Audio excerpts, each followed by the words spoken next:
अस्सलाम वालेकुम। हमारे एक दोस्त जापान में गए। अर्ली इन द मॉर्निंग वो वॉक के लिए निकले तो अनकॉन्शियसली वो रोड के दरमियान आ गए और रोड के दरमियान काफ़ी वक़्त के लिए वो वॉक करते रहे। उनको एक वहम सा होता है कि जैसे उनके पीछे कोई चीज़ आ रही है। वो चलते जाते हैं अपने ख़यालात की दुनिया में गुम, और फिर वही वहम उनके दिलो दिमाग के साथ टकराता है और वो पीछे मुड़कर देखते हैं कि एक लंबी लाइन गाड़ियों की पीछे आ रही है।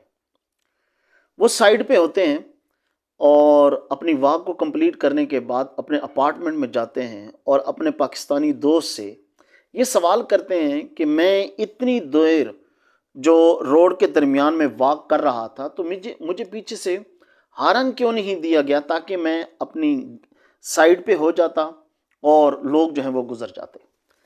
तो उन दोस्त का ये जवाब था कि यहाँ पे कई ऐसे लोग हैं जिन्होंने अपनी ज़िंदगी में हारन तक नहीं बजाया होता। वो इंतज़ार कर लेते हैं कि हमसे आगे जो शख्स है न जाने क्यों इतनी देर लगा रहा है, या उनको हारन खामखा बजाने की ज़रूरत नहीं है।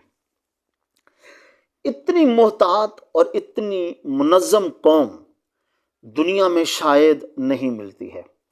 अगर आप मुनज़्ज़म कौमों का डाटा निकालें तो जापान जो है उनके आदात, उनके अतवार और उनकी जो हैबिट्स या उनके जो एटिकेट्स हैं वो इंसान को हैरान कर देते हैं कि इंसान अपनी ज़िंदगी में कितना मोहतात होना चाहिए। या जो सिविलाइज्ड नेशंस होती हैं उनके अंदर एहतियात या उनके अंदर इंसान की कितनी कदर और कितनी कीमत होती है और वो लोगों का ख्याल जो है वो किस तरह रखते हैं।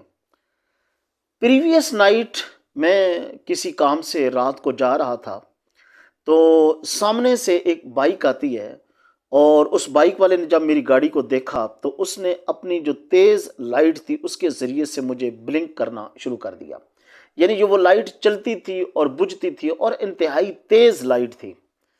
मेरी आंखों में लगी लाइट तो मैं अपनी गाड़ी को ना संभाल सका और बजाय इसके कि मैं लेफ़्ट होता उसको रास्ता देता, मैं राइट हो गया और उसका रास्ता बंद हो गया। तो उसने जब ये देखा कि मैं तो उसका रास्ता बंद कर रहा हूँ तो वो रोड से बड़ी मुश्किल से गुज़र के आगे जाके गिर जाता है। मैं अपनी गाड़ी रोकता हूँ और उसके पास जाता हूँ, उससे हवाल अहवाल पूछता हूँ तो वो बिल्कुल ठीक था और मैंने उसका कहा कि ये आपकी गलती है क्योंकि आपने इतनी तेज़ लाइट चलाई हुई है और फिर वो ब्लिंक कर रही है और मेरी आंखें चुंधियाने की वजह से मेरी गाड़ी जो है वो मेरे कंट्रोल से बाहर हो गई। अल्हम्दुलिल्लाह मैं एक बड़ी ही आहिस्ता स्पीड पे जा रहा था। तो कहने का मतलब ये है कि जब हम रोड पे निकलते हैं तो ड्राइवर हज़रात ने इतनी लाइट्स जो हैं वो तेज़ कर रखी होती हैं। हालांकि उसमें मध्यम लाइट का ऑप्शन भी मौजूद होता है कि जब आप ट्रैवल कर रहे हो तो हमेशा अपनी लाइट को मध्यम रखो। तेज़ लाइट की आपको कहीं कहीं ज़रूरत पड़ती है तो वो तो आप कानूनी तौर पे और अखलाकी तौर पे आप उसको चला नहीं सकते हैं, लेकिन हमारा हर ड्राइवर जो है वो अपनी तेज़ लाइट अगले की आंखों में या उसको लगाना अपना फ़र्ज़ समझता है, हालांकि ये ड्राइविंग के उसूलों के ख़िलाफ़ है। हम न जाने हमारे जहन में या हमारे अफकार में ये क्यों है कि हम दूसरों को तकलीफ़ देकर खुश होते हैं। हमारे अंदर कोई मुनज़्ज़म निज़ाम नहीं है। हमारी तरबियत कुछ इस तरह की हुई है कि हम हमेशा दूसरों को दिक्कत और तकलीफ़ में देख कर या उनको दिक्कत और तकलीफ़ में मुब्तला करके हमें एक खुशी का एहसास होता है। इसी तरह कार वाले जा रहे हैं और अगर सिंगल रोड है तो जो हैवी ट्रक्स वगैरह या ट्रेलर्स या बसेस जो होती हैं वो हमेशा कार वालों को दबाते हैं और मोटरसाइकिल वालों को दूसरी तरफ, ताकि अगर बचना है तो उन्होंने बचना है, हमने उनको नहीं बचाना। 3 दफ़ा वेरी नियर एक्सीडेंट से मैं खुद बचा हूँ کہ بس والوں نے مجھے راستہ نہیں دیا اور مجھے بالکل روڈ سے سائڈ پہ اپنی گاڑی کو اتارنا پڑا اپنی جان کو بچانے کے لیے۔ اسی طرح ٹرکوں والے یا دوسرے جو ہیں وہ عام گاڑیوں کو اگر انہوں نے بچنا ہے تو خود بچیں گے، ٹرک والے یا ٹریلر والے وہ کسی کو راستہ دینے کے لیے تیار نہیں ہوتے ہیں۔ اگر تنظیم اور نظام اور تربیت کی بات کی جائے تو میں سمجھتا ہوں کہ ہمارے معاشرے سے کئی جانور جو ہیں ان کو دیکھ کر ہم سبق حاصل کر سکتے ہیں۔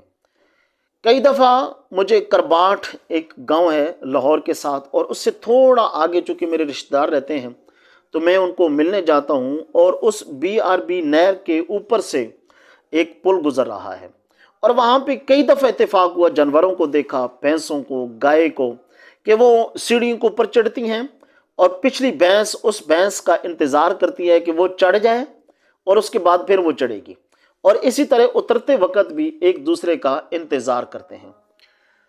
ہم بہت سارے ادر چیزوں کو بھی دیکھ کر یہ سبق حاصل کر سکتے ہیں کہ ہمیں اپنی لائن میں جانا چاہیے، ہمیں ایک ترتیب اور نظام میں جانا چاہیے، اور کوشش کرنا چاہیے کہ دوسروں کو تکلیف نہ ہو۔ ہارن جو ہے روڈ کے اوپر آپ اتنا بجائیں جتنی کہ آپ کو ضرورت ہوتی ہے، اور ماشاءاللہ ہمارے پاکستانی گاڑیوں کے جو ہارن ہیں وہ بھی غیر قانونی ہوتے ہیں، اور BP یا ہارٹ کا جو پیشنٹ ہے ان کو مبتلا کرتے ہیں۔ یہاں پہ ایک اور میں چیز کہنا چاہوں گا کہ یہ جو لائٹس کا تیز استعمال ہے یہ دوسرے لوگوں کو انتہائی نقصان پہنچاتا ہے۔ WHA کی رپورٹ اگر آج سے 2-3 سال پہلے کی دیکھی جائے تو وہاں پہ وہ کہتے ہیں کہ پاکستانی قوم میں سے جو 100 میں سے 12 مریض ہیں وہ اس لیے آنکھوں کی بیماری میں مبتلا ہیں کیونکہ ان کی آنکھوں کو تیز لائٹ کا سامنا ہے۔ یا تو وہ موبائل کی لائٹیں ہو سکتی ہیں، یا گاڑیوں کی لائٹس ہو سکتی ہیں، یا گھروں کی لائٹس ہو سکتی ہیں، تو ہمیں ان چیزوں سے بچنا چاہیے۔ اللہ تعالی ہم سب کا حامی و ناصر ہو۔ بہت شکریہ۔ اللہ حافظ۔